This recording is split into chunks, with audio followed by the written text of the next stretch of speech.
नमस्कार दोस्तों, आप सभी का स्वागत है। उम्मीद है आप सभी भली भांति होंगे, सुरक्षित होंगे। देखिए, बात करते हैं बीपीएससी 108 सब्जेक्ट कोड की।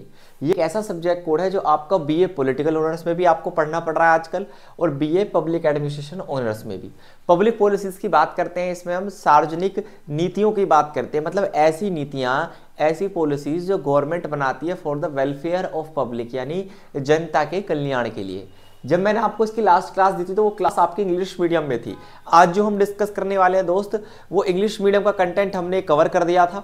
आज हम क्या करेंगे, इसको बात करेंगे डायरेक्टली इनडायरेक्टली इसकी हिंदी मीडियम की क्लास में। ये हिंदी मीडियम के कुछ टॉपिक्स हैं जो मैं आज आपके सामने डिस्कस करने वाला हूँ। 3 नीतियाँ डिस्कस करूंगा और आप कहेंगे 3 ही कॉन्सेप्ट आपके सामने डिस्कस करूंगा। काफ़ी कुछ क्वेश्चन, कुछ कॉन्सेप्ट ऐसे हैं जो आपको एग्जाम में एज इट इज़ यहाँ से देखने के लिए मिलेंगे। सबसे पहले तो आप ये समझ लीजिए कि सार्वजनिक नीतियाँ क्या होती हैं, है ना। पब्लिक पॉलिसी आखिरकार क्या होती है। यदि आपको ये कॉन्सेप्ट क्लियर हो जाएगा तो आपको काफ़ी सहायता मिलेगी बाकी के कॉन्सेप्ट को समझने के लिए। देखिए, पब्लिक नीतियों की यदि बात करें तो क्या होती है पब्लिक नीतियाँ। पब्लिक नीतियाँ मतलब, या पब्लिक पॉलिसी जिन्हें आप कह रहे हैं, इसका मतलब ये है कि जब सरकार कोई कानून बनाए, कोई नियम बनाए या फिर कोई योजना बनाए, किसके लिए? जनता के लिए, जनता के हित के लिए, जनता की भलाई के लिए, या फिर आप कहेंगे सामाजिक कल्याण, सोशल वेलफेयर के लिए, तो उन सभी नीतियों को हम सार्वजनिक नीतियां कहते हैं। जैसे फॉर एग्जांपल के लिए अभी आपने हाल फिलहाल में देखा कि सरकार ने अपना बजट, ध्यान से समझिए, सरकार ने अपना बजट 2025-26 क्या किया है, आप कहेंगे सर लॉन्च किया, जिसमें सरकार ने ढेर सारे क्या किए हैं, आपके सामने प्रावधान किए हैं। आप कहेंगे बिल्कुल सर, प्रावधान तो किए गए हैं। अब जैसे कि सरकार ने प्रावधान किए हैं ढेर सारे तरीके के, जिनमें मुख्य प्रावधानों में सबसे ज्यादा फेमस जो हो रहा है वो ये हो रहा है कि 12 लाख तक की आपकी इनकम पर जीरो टैक्स। 12 लाख तक की इनकम पे आपको कोई भी टैक्स नहीं देना पड़ेगा। It will be zero income tax till 12 lakh. बात समझ में आई? तो ये चीज आपको समझनी है। ये जनता की भलाई के लिए किया है, ताकि जनता के पास पैसा बचा रहे, टैक्स कम देना पड़े और वो सार्वजनिक वस्तुओं को खरीद पाए, आप कहेंगे उनको भोग कर पाए। तो आज का जो हमारा कॉन्सेप्ट है दैट इज नीति निर्माण में विधायिका यानी संसद का क्या योगदान है। दोस्तों, विधायिका को आप हमारे देश में संसद के नाम से जानते हैं। कार्यपालिका यानी एग्जीक्यूटिव, और आप कहेंगे जुडिशरी यानी न्यायपालिका का नीति निर्माण में क्या योगदान होता है। ये तीनों मिलकर सरकार के अंग बनाती नीतियां। भारत में नगर पालिकाओं जिनकी स्थापना 1992 में की गई थी, ये किस तरीके से कार्य करती है और इनकी चुनौतियां क्या हैं। लेकिन सबसे जीता जागता हाल फिलहाल का मॉडर्न कॉन्सेप्ट ये है ई गवर्नेंस। इसे आप इस तरीके से लिखा हुआ कई बार देखेंगे, ई गवर्नेंस, है ना दोस्त। तो जो ई गवर्नेंस है ये क्या है, इसका महत्व, विशेषताएं जानेंगे। फिर ये जो 3 लास्ट में है ये एग्जांपल्स हैं दोस्तों, पब्लिक पॉलिसीज के सबसे बेहतरीन एग्जांपल्स हैं। जैसे राष्ट्रीय खाद्य सुरक्षा अधिनियम 2013, जिसके तहत गरीबों को राशन बांटा जाता है। दूसरा है महात्मा गांधी राष्ट्रीय ग्रामीण रोजगार गारंटी अधिनियम, जिसे आप मनरेगा कार्यक्रम कहते हैं। ग्रामीण क्षेत्रों में मिनिमम 100 दिन का क्या देती है, ये जो योजना है आपकी, ये रोजगार प्रोवाइड करती है। हालांकि ये रोजगार तकनीकी नहीं होता, ये बहुत ही मजदूरी वाला कार्य होता है। राष्ट्रीय शिक्षा नीति 2020, एनईपी 2020 सार्वजनिक नीतियों का सबसे बड़ा एग्जाम्पल है। ये सभी चीजें मैं आज आपको पढ़ाने वाला हूँ। चलो कहानी को स्टार्ट करते हैं बिना देर किए। तो सबसे पहले मैं आपको बताता हूँ नीति निर्माण में इन तीनों का क्या योगदान होता है। तो एक बात आपको याद रखनी है कि विधायिका, कार्यपालिका और न्यायपालिका, ये तीनों सरकार के अंग होते हैं दोस्त। जिसे हम सरकार शब्द कहते हैं ना, कि हमारे देश की सरकार भारत सरकार, भारत सरकार में बीजेपी की सरकार है, तो इसका मतलब यह है कि विधायिका यानी कि संसद में, न्यायपालिका तो खैर निष्पक्ष हमारे देश में मानी गई है, और आपके कार्यपालिका में बीजेपी का ही प्रभुत्व आपको देखने के लिए मिलेगा। इट मीन्स आप इस चीज को ऐसे भी कह सकते हैं कि किसी देश की सरकार का निर्माण लेजिस्लेचर, एग्जीक्यूटिव और जुडिशरी से मिलकर होता है। रीजन क्या है, तीनों के कार्य अलग अलग हैं। सबसे पहले विधायिका का काम जानते हैं। मैंने अभी आपको बताया हमारे देश की लेजिस्लेचर को क्या कहते हैं, पार्लियामेंट कहते हैं, है ना। हमारे यहाँ की आप कहेंगे लेजिस्लेचर को आप पार्लियामेंट कह सकते हैं। इसमें सारी संसद मतलब राज्यसभा, लोकसभा और राज्यों की जितनी विधानसभाएं हैं वो सभी क्या करती हैं, आप कहेंगे शामिल होती हैं। और लेजिस्लेचर का काम होता है कानून को बनाना। तो पहला काम समझ में आया, नीति निर्माण में इनकी भूमिका क्या है। जितनी भी लेजिस्लेचर होती है उनमें हमारे संसद के दोनों सदन और हर राज्य की विधानसभा, विधान परिषद शामिल होती हैं। और ये क्या करती हैं दोस्त, ये हमारे लिए आप कहेंगे कानून बनाने का कार्य करती हैं। विचार विमर्श और बहस, कानून बनाने से पहले जो भी हम कानून या नीति बनाने वाले हैं उसका जनता पर क्या प्रभाव पड़ेगा, उसको लेकर आप कहेंगे जनता की क्या राय है, ये सब कुछ पहले से डिस्कस किया जाता है। जैसे हम नेशनल एजुकेशन पॉलिसी 2020 बना रहे थे, तो पहले उसका एक ड्राफ्ट बनाया गया, ड्राफ्ट समझते हो ना, ढांचा, एक फॉर्मेट बनाया गया, उस फॉर्मेट को हर कॉलेज इंस्टीट्यूशन में आप कहेंगे जनता तक कुल मिला के पहुंचाने की कोशिश की गई। फिर उन पर ढेर सारे फीडबैक लिए गए, विचार लिए गए, और उसके बाद क्या किया गया, आप कहेंगे उसे मॉडिफाई किया गया। बजट और नीतियों के लिए धन आवंटन का निर्णय विधायिका द्वारा किया जाता है।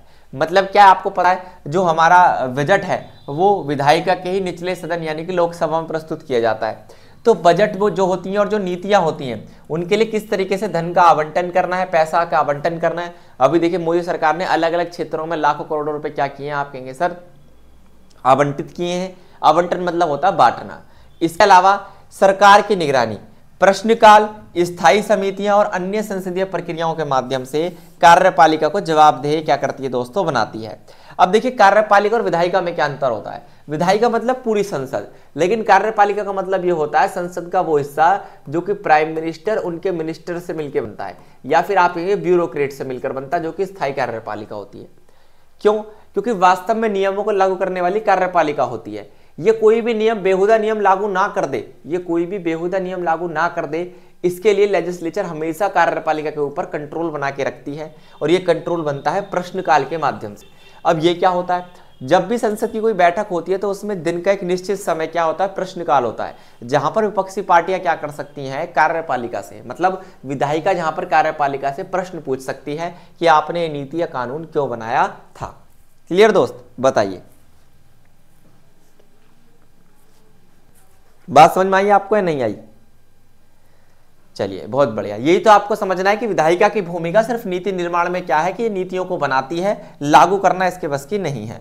लागू करने के लिए एक अलग से संस्था बनाई गई जिसे आप कहते हैं कार्यपालिका, क्योंकि इसका काम है क्रियान्वयन करना। इसमें सारे मंत्री और सारे ब्यूरोक्रेट्स यानी आईएएस आईपीएस ऑफिसर जो होते हैं हमारे, वो सब इसमें शामिल होते हैं।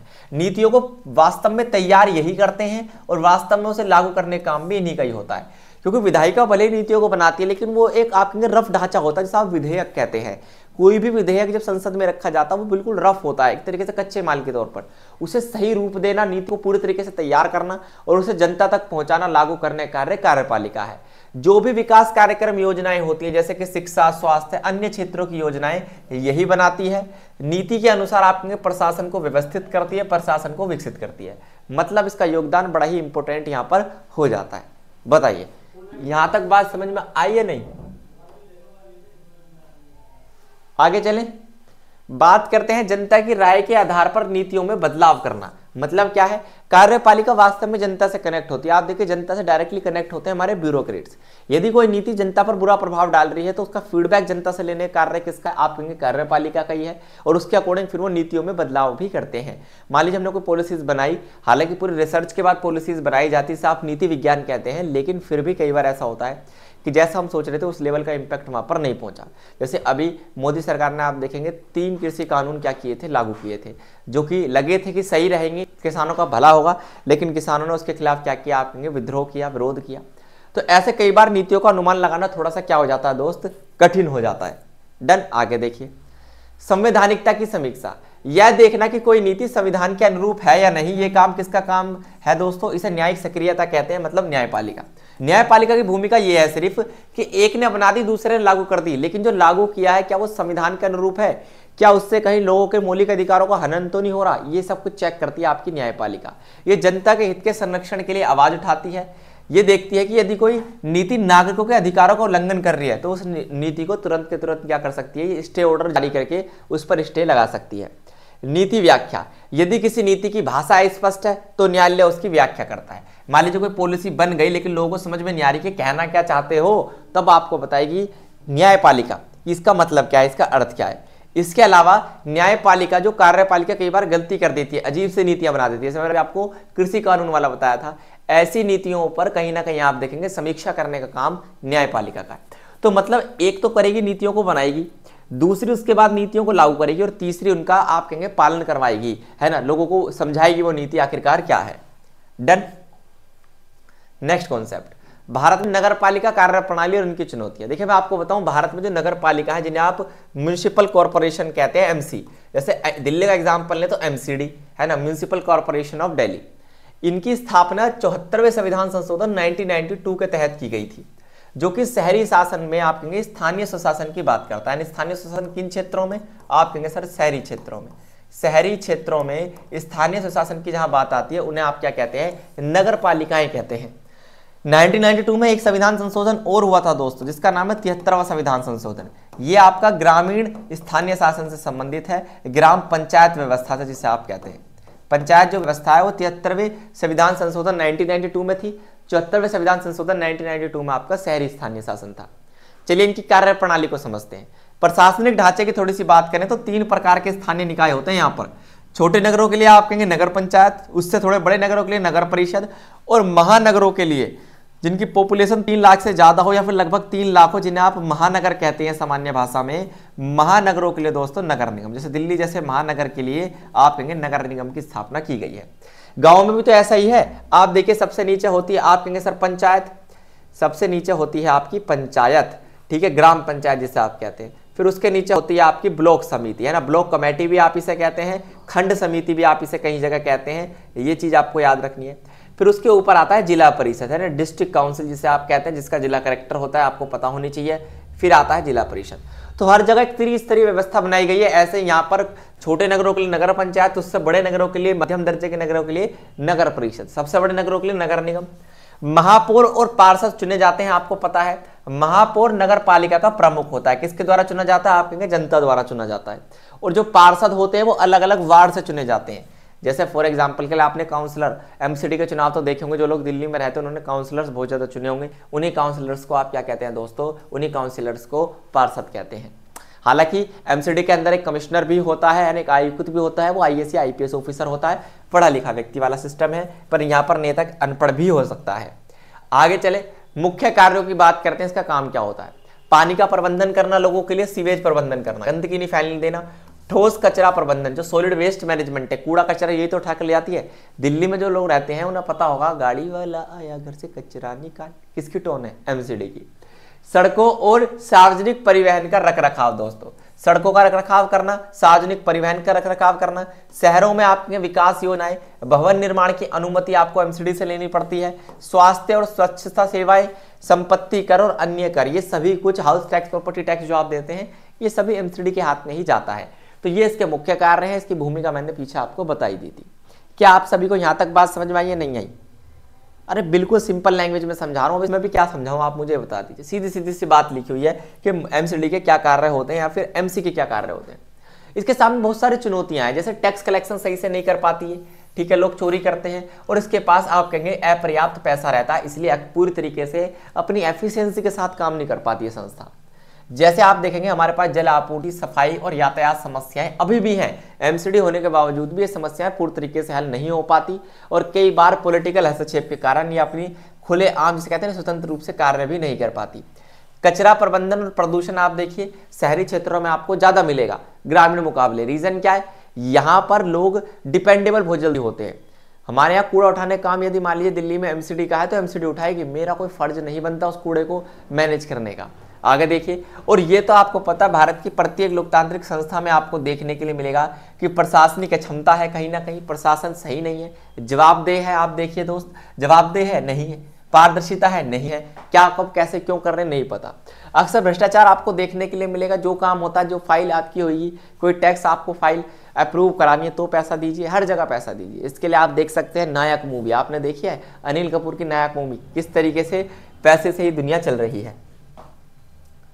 बात करते हैं ई गवर्नेंस की। देखिए दोस्त, ई गवर्नेंस क्या होता है मैं आपको बता देना चाहता हूं। ई गवर्नेंस का मतलब है सरकार की सारी सुविधाएं आज के समय इंटरनेट पर हैं, यानी सरकार वास्तव में जो शासन ही चला रही है वो किसके माध्यम से चला रही है, आपकी इंटरनेट के माध्यम से चला रही है। अब आप लाइसेंस के लिए ऑनलाइन अप्लाई कर सकते हैं, बर्थ सर्टिफिकेट्स के लिए, कास्ट सर्टिफिकेट्स के लिए, अब सब कुछ ऑनलाइन हो गया डिजिटल पोर्टल के माध्यम से। इंपोर्टेंस क्या है दोस्तों, नागरिकों को ऑनलाइन सेवाओं के माध्यम से सरकारी कामों की जानकारी मिलती रहती है। भाई आपको राशन कार्ड चाहिए, सरकार राशन कार्ड बनवा रही है, बनवाओ ऑनलाइन। ई श्रम कार्ड बनवा रही है, ऑनलाइन बनवा लो। आगे देखिए, सरकारी सेवाओं की प्रक्रियाओं को तेज और आसान बनाता है, बस सीधी सी बात है, प्रभावशीलता बढ़ती है। तीसरी, भ्रष्टाचार में कमी होती है, क्योंकि पहले हर छोटे छोटे काम के लिए, स्पेशली ड्राइविंग लाइसेंस बनवाने के लिए तो बहुत ही पैसा रिश्वत में दिया जाता था, लेकिन जब से ऑनलाइन सिस्टम हुआ है तो थोड़ा सा दस्तावेजीकरण कम होने के कारण भ्रष्टाचार भी कम हुआ है। थोड़ी सी आसानी हमें होने लगी है और हर व्यक्ति की पहुंच आप कहेंगे सरकारी सेवाओं तक बन चुकी है। ऑनलाइन जो पोर्टल सरकार ने बना रखे हैं, लोग क्या करते हैं, उनके माध्यम से लोग सुझाव और शिकायतें भी दर्ज करा सकते हैं। जैसे मैंने कल भी एक एग्जांपल दिया था इंग्लिश वाली क्लास में, मैंने आपको बताया था, जैसे एक स्वरेल के नाम से क्या बनाई है भारत सरकार ने, एक एप्लीकेशन बनाई है जिसमें आप रेलवे संबंधी सारी जानकारी एक जगह ही ले सकते हैं। टिकट बुकिंग हो, PNR नंबर चेक करना हो, रेल की लाइव लोकेशन चेक करनी हो, टाइमिंग चेक करना हो, टिकट बुकिंग हो, जो भी आपका मन करे आप रेल ऐप से कर सकते हैं। इसी समय लागू किया इसी साल। ई गवर्नेंस की प्रमुख विशेषताएं क्या है दोस्तों? सारी ऑनलाइन सेवा आपको ई गवर्नेंस में मिलेंगी, जैसे आधार कार्ड, डिजी लॉकर, जहां पर आपने सारे डॉक्यूमेंट क्या कर सकते हैं, डिजिटली लॉक कर सकते हैं। ई कोर्ट आपका और ऑनलाइन पासपोर्ट आवेदन, ये सभी कुछ कर सकते हैं। डिजिटल इंटरफेस जैसे mobile app, web portal, email आधारित सेवाएं, आप देखिए हर चीज की वेब पोर्टल भी है, हर चीज का मोबाइल एप्लीकेशन भी है, आधार कार्ड का भी मिल जाएगा आपको। डेटा सुरक्षा, याद रखें यहाँ पर व्यक्तिगत जानकारी सुरक्षित है। जब हम कागजी तौर पर कोई चीज बनवाते हैं तो हमें कागज दूसरे अनजान व्यक्ति के हाथ में कई बार देने पड़ते हैं, वो यहाँ पर नहीं करना है। इंटरकनेक्टिविटी आपको देखने के लिए मिले, क्योंकि बहुत सारे सरकारी विभाग आपको एक ही साइट से कनेक्ट मिल जाएंगे। आप एक फॉर्म भरिए, दूसरी साइट को वो फॉर्म खुद ब खुद ट्रांसफर कई बार हो जाता है। डायरेक्ट बेनिफिट ट्रांसफर मतलब क्या दोस्तों, यदि मान लीजिए सरकार को कोई सब्सिडी देनी है तो सरकार अब डायरेक्टली बैंकों में भेजती है, बीच में पैसा ऐसा नहीं कि जैसे राहुल गांधी ने एक बार संसद में कहा था कि केंद्र सरकार जनता के लिए इतना भेजती है, राज्य तक कितना पहुंचता, स्थानीय सरकार तक कितना पहुंचता, अधिकारियों तक कितना पहुंचता और जनता तक पहुंचता है सिर्फ और सिर्फ नमस्ते। तो वो अब नहीं होता, क्योंकि अब सारा पैसा बैंक खाते में पहुंच जाता हंसते हंसते। क्लियर दोस्त, आगे चलिए। राष्ट्रीय खाद्य सुरक्षा अधिनियम को समझिए, इसे कहते हैं NFSA। मुख्य विशेषताओं की बात करें तो 67 आबादी जो है देश की, उसको सस्ता अनाज उपलब्ध कराने की कोशिश की जाती है। इस 67 में से भी 75% लोग जो होंगे ग्रामीण क्षेत्रों के लाभ होते हैं, और आप कहेंगे 50% लाभान्वित होते हैं शहरी क्षेत्रों के। आप देख रहे हो भारत के शहरी क्षेत्रों की जनसंख्या भी 50% आप देखिए राशन खाती है ना। राशन वही 2 रुपए किलो अनाज, 3 रुपए किलो चावल, वो वाला सिस्टम। 5 किलोग्राम खाद्यान्न प्रति व्यक्ति प्रति माह, अब ये 6 किलो कर दिया है दोस्त मोदी सरकार ने, है ना, तो इसको एडिट कर लेना। 6 किलोग्राम आप देखिए व्यक्ति की प्रति माह। 3 किलोग्राम आप देखिए चावल, 3 किलोग्राम नहीं, शायद ये 4 किलोग्राम हो गया है, और ये 6 और टोटल 10 हो गया है शायद, है ना। इसको देख लेना आप, है ना, क्योंकि मुझे नॉलेज नहीं है इस चीज की कि कितना है। अब ये पुराने आंकड़े हैं शायद, अब कितना अनाज है, क्योंकि मोदी सरकार ने बड़ा फोकस किया है इस चीज पर। आप देखिए लोगों को अनाज प्रोवाइड करने पर, है ना, खाद्यान्न सुरक्षा जिसे आप कहते हैं। कुल मिलाकर आप देखिए गरीबों को यहाँ पर 35 किलोग्राम प्रति माह अनाज मिलता ही मिलता है। मेन बात ये नहीं है, मेन बात यह है जो फिक्स है, यह है गर्भवती महिलाओं को 6000 रुपए की सहायता राशि इसी के अंतर्गत दी जाती है। मिड डे मील योजना जो 15 अगस्त 1995 को भारत सरकार ने शुरू की थी बच्चों में पोषण को लाने के लिए। बच्चों खाना बढ़ता है ना मिड डे मील स्कूल में, सरकारी स्कूलों में, वही चुनौतियां इसके साथ भी है दोस्तों, क्योंकि इस सिस्टम को PDS सिस्टम कहते हो आप, PDS पब्लिक डिस्ट्रीब्यूशन सिस्टम, या फिर आंगनवाड़ी व्यवस्था को ICDS कहते हैं, इंटीग्रेटेड चाइल्ड डेवलपमेंट स्कीम। इन दोनों ही व्यवस्थाओं में कुछ समस्याएं हैं, जैसे कि भ्रष्टाचार और लीकेज व्यवस्था। लीकेज समझते हो, एक चावल की बोरी आई थी बंटने के लिए, जब तक दुकान पे पहुंची वो आधी हो चुकी थी, बताया क्या हो गया, लीकेज हो गई जी, है ना, मतलब भ्रष्टाचार। लाभार्थियों की पहचान में बड़ी गलतियां हो रही हैं। देखिए सरकारी नौकरी वाले को राशन देना अलाउड नहीं है, लेकिन आप देखिए फिर भी आपको ऐसे केसेस मिल जाएंगे कि व्यक्ति के घर में एक सरकारी नौकर भी है और आप कहेंगे सर वो राशन भी ले रहा है। भंडारण और वितरण में बहुत ज्यादा समस्याएं कई बार होती हैं। आप देखिए, क्योंकि 1-2 किलो का काम तो होता नहीं, आप कहेंगे हजारों लाखों किलो अनाज को बफर स्टॉक किया जाता है, उसमें बड़ी समस्याएं कई बार पैदा होती हैं। बात समझ में आ रही है आपको जो मैं कहना चाह रहा हूं यहाँ पर? बताइए। बहुत बढ़िया। महात्मा गांधी मनरेगा कार्यक्रम 2005 में आया था दोस्त। मनरेगा, मान लीजिए 2005 में ही लगा हुआ है मेरा मन, ऐसे याद कर सकते हैं आप सर, है ना, कि मेरा जो मन है वो 2005 में लगा हुआ है, क्योंकि मेरे परम मित्र का बर्थडे है। आप कहेंगे डेट ऑफ ईयर जो है, डेट ऑफ बर्थ ईयर आप कह सकते हैं, वो कहाँ किया, आप कहेंगे 2005 की है। तो मनरेगा मेरा मन लगा हुआ है 2005 में। मुख्य विशेषता इस कार्यक्रम की यह है कि ये महात्मा गांधी जी के नाम पे शुरू किया गया नेशनल लेवल पे। देखो नाम में ही पूरी कहानी छिपी हुई है। और इसे राष्ट्रीय लेवल पर किस क्षेत्र के लिए, ग्रामीण क्षेत्रों के लिए, रोजगार के लिए गारंटी देने के लिए इस अधिनियम को लागू किया गया था। मतलब एक ऐसा अधिनियम जो गारंटी देता है रोजगार की। चाहे उल्टा पढ़ लीजिए, एक ऐसा अधिनियम 2005 में बना मन में जो कि गारंटी देता है रोजगार की ग्रामीण क्षेत्रों में नेशनल लेवल पर। बात समझ में आई? अब देखिए, इसमें यह कहा गया कि 100 दिनों तक गारंटी रोजगार आपको मिलेगा हर ग्रामीण परिवार को। मतलब मिनिमम हम आपको 365 दिन में से 100 डेज, लगभग आप मान के चलिए 3 महीने 10 दिन का रोजगार हर व्यक्ति को देंगे ही देंगे, मिनिमम 3 महीने का। मजदूरी का सीधा बैंक खाते में भुगतान किया जाएगा, इसे कहते हैं डायरेक्ट बेनिफिशियरी ट्रांसफर। किसी के हाथ में पैसा नहीं दिया जाएगा, है ना, पैसा हाथ में जाता है तो क्या होता है, फिर दिक्कत होती है, इसलिए बैंक खाते में जाएगा पैसा डायरेक्ट। 33% रोजगार महिलाओं के लिए आरक्षित, यानी 33% रोजगार किसको मिलेगा, महिलाओं को। पर्यावरण संरक्षण होगा, ग्रामीण संपत्ति का निर्माण होगा, क्योंकि ये जो काम करवाएंगे ना मनरेगा कार्यक्रम के अंतर्गत, ये वो काम कराएंगे जो आप देखिए जनता की भलाई के लिए हो और जनता को रोजगार भी मिले। सामाजिक अंकेक्षण अनिवार्य है, सोशल ऑडिट बहुत ज्यादा जरूरी है दोस्त। चुनौतियां यहां पर भी देरी में क्या है, काम करवा लेते हैं लोगों से, मजदूरी का भुगतान आता नहीं है बैंक खाते में। भ्रष्टाचार और फर्जी जॉब कार्ड आपको बहुत ज्यादा देखने के लिए मिलेंगे। कुशल श्रमिकों की कमी, और आप मैं कहता हूं सिर्फ श्रमिक कम नहीं है, कुशल आप में कुशल काम की भी कमी है। मनरेगा कार्यक्रम में आप देखेंगे कुआं खुदवाना, नाली बनवाना, ऐसे काम ज्यादा देखने के लिए मिलते हैं। कंप्यूटर वाले काम नहीं है, किताब पढ़ने वाले काम नहीं है, ऑफिशियल वर्क नहीं मिलता मनरेगा के अंदर। तो इसलिए दोस्त 2005 की इस योजना को आप याद रखेंगे। ये पब्लिक पॉलिसी है दोनों जो मैंने अभी आपको पढ़ाई है, एग्जाम्पल्स पता होने बहुत जरूरी है दोस्त। आगे देखिए राष्ट्रीय शिक्षा नीति 2020 दोस्त, इसी के तहत हमने क्या बनाया, अपना national curriculum framework for school education 2022 develop किया है, जिसके अनुसार हमने पूरे स्कूल की व्यवस्था को बदलने की कोशिश की है। इसमें हमने कहा नई संरचना होगी 5334। इसकी संरचना का मतलब क्या है, 5 साल की प्री स्कूल एजुकेशन बच्चे को देंगे, 3 साल की आप कहेंगे स्कूल एजुकेशन, ठीक है, उसके बाद 3 साल की आप कहेंगे सर एलिमेंट्री एजुकेशन, और फिर 4 साल की आप कहेंगे सेकेंडरी एजुकेशन। मतलब क्या, देखो 5 साल में बच्चा कह जाएगा, 3 साल की प्री स्कूल एजुकेशन मिलेगी बाल वाटिका में, प्री स्कूल मतलब स्कूल में नहीं है, वो आंगनवाड़ी व्यवस्था जिसे आप कहते हैं। 3 साल तक 5 में से, इस 5 को देखो जैसे मैं यहाँ पर लिखता हूँ 5334, इस ऐसे डिवाइड कर लो, 3 साल प्लस 2 साल, तो इस 3 साल में तो बच्चा रहेगा आंगनवाड़ी में, और 2 साल में करेगा फर्स्ट क्लास और सेकंड क्लास, ठीक है दोस्त। फिर इन 3 साल में करेगा वो थर्ड क्लास, इसके साथ साथ आप कहेंगे सर 4th क्लास और 5th क्लास।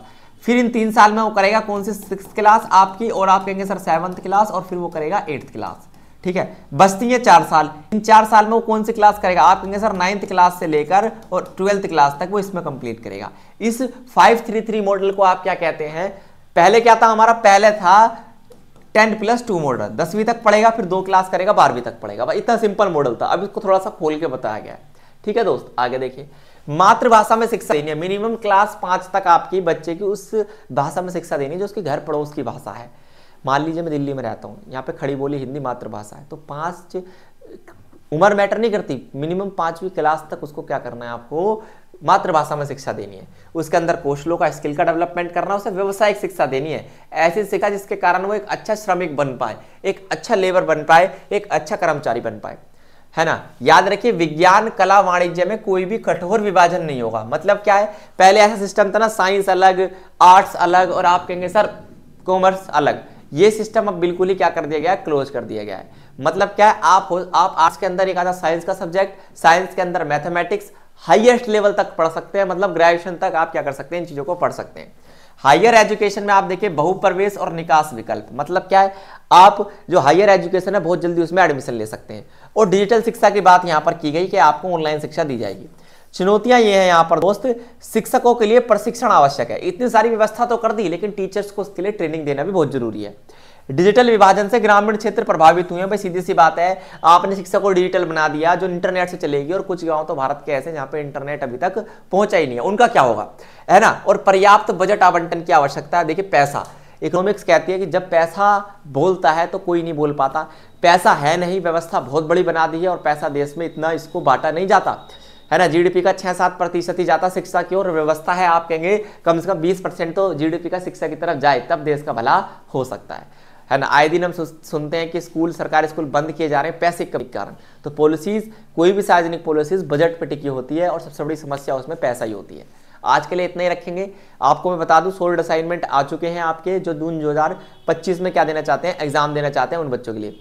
दूसरी चीज, लेटेस्ट नोट्स कम गेस्ट पेपर आ चुके हैं। व्हाट्सएप नंबर आपको स्क्रीन पर दिख रहा होगा, जाइए और कॉन्टैक्ट कीजिए। धन्यवाद।